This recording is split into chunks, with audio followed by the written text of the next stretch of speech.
Welcome to Star and Story, where every tale pulls you into another world. Subscribe now to never miss our thrilling and emotional stories. And now, let's dive into today's gripping tale. Rain hammered the rusted tin roof of Black Ridge Prison, the drops tapping like impatient fingers on a coffin lid. The clock tower struck midnight, each chime echoing through the damp corridors like a funeral bell. Somewhere deep inside cell block C, 3 men sat in silence, each lost in a world of their own, yet bound by the same desperate dream: freedom. The first, Ethan Cole, was a man with eyes like burnt steel, hardened by years of injustice. Once a decorated firefighter, he had been accused of arson and murder, a crime he swore he didn't commit. His wife had left him, his daughter no longer spoke his name, and the city he once saved had turned its back on him. But tonight, there was no past, no pain, only the plan.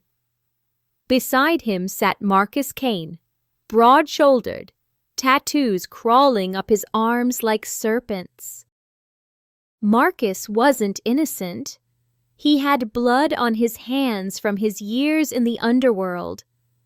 But in prison, he found something he'd never known outside: a fragile sliver of peace. That peace shattered when he learned his younger brother had been dragged into gang life. Marcus had to get out. Not for himself, but to save the only family he had left. The third was Liam Hart, the quiet one, thin, wiry, with a face that could disappear into any crowd. A master of locks, shadows, and silence. His crime? Theft. Millions in jewels vanished without a trace. No one knew where the loot was hidden, and Liam intended to keep it that way. Freedom meant more than air.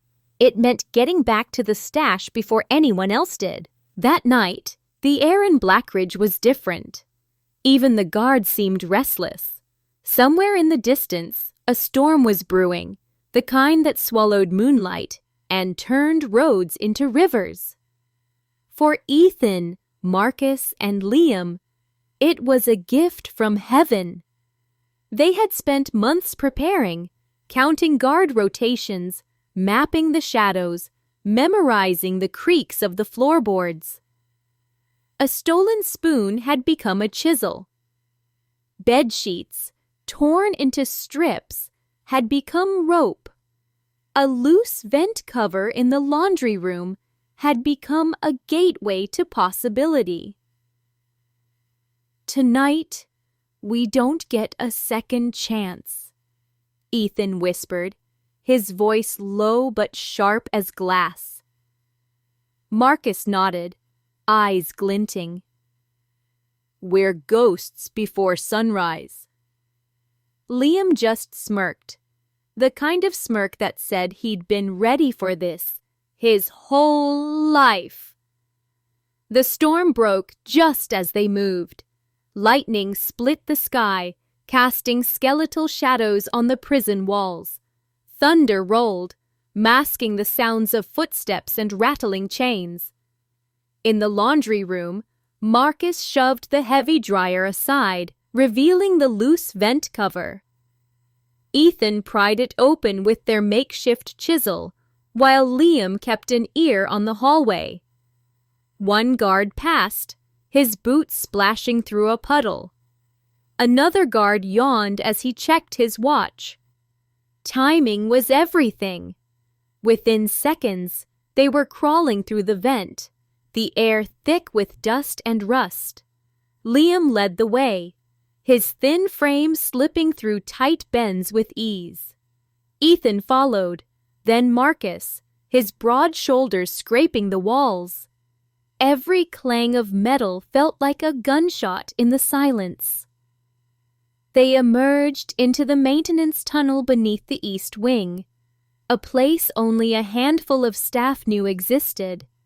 It smelled of mold and oil, the walls sweating with condensation.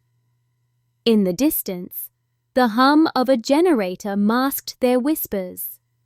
At the end of the tunnel, a rusted service door stood between them and the outer yard. Liam knelt, pulling a bent piece of wire from his shoe. His hands moved with the precision of a surgeon. 1 click, 2 clicks. The lock gave way. The outer yard was a sea of shadows, lit only by the faint flicker of a dying floodlight. Beyond the yard was the wall, 30 feet of concrete topped with coils of razor wire. And beyond that, freedom. They ran low to the ground, their breaths shallow. A guard's flashlight cut across the yard, and they froze.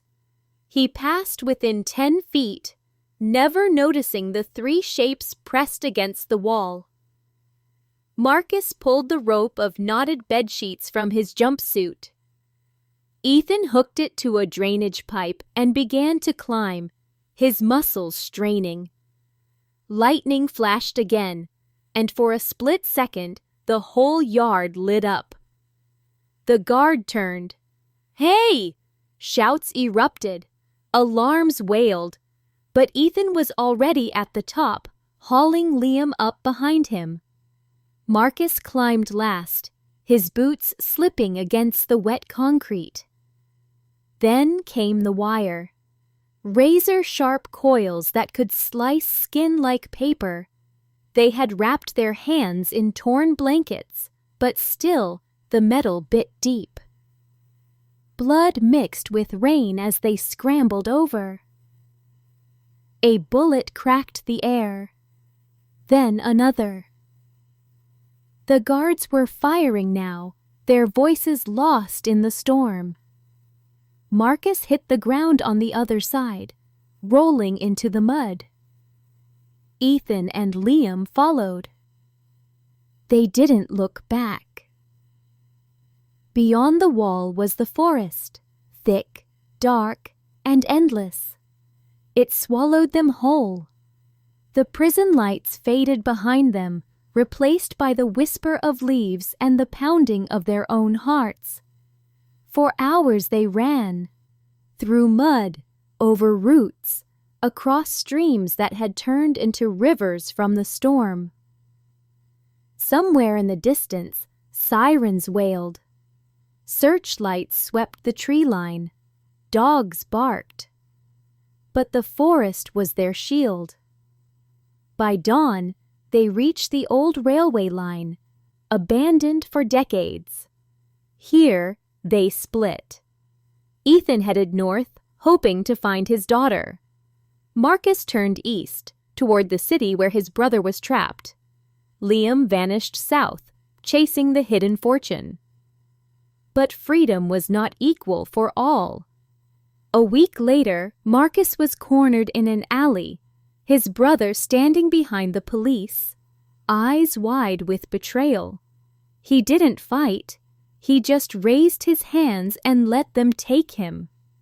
Ethan made it to his daughter's street, only to watch from the shadows as she left for school, holding the hand of a man he didn't know. He turned away before she could see him. Liam. No one ever found him, or the jewels. Some say he escaped to another country. Others whisper he's still here, living under a new name. The fortune buried where no one will ever look. And somewhere in the dark, the walls of Black Ridge Prison still stand, waiting for the next storm, the next whisper of freedom, the next ghost to slip through its cracks.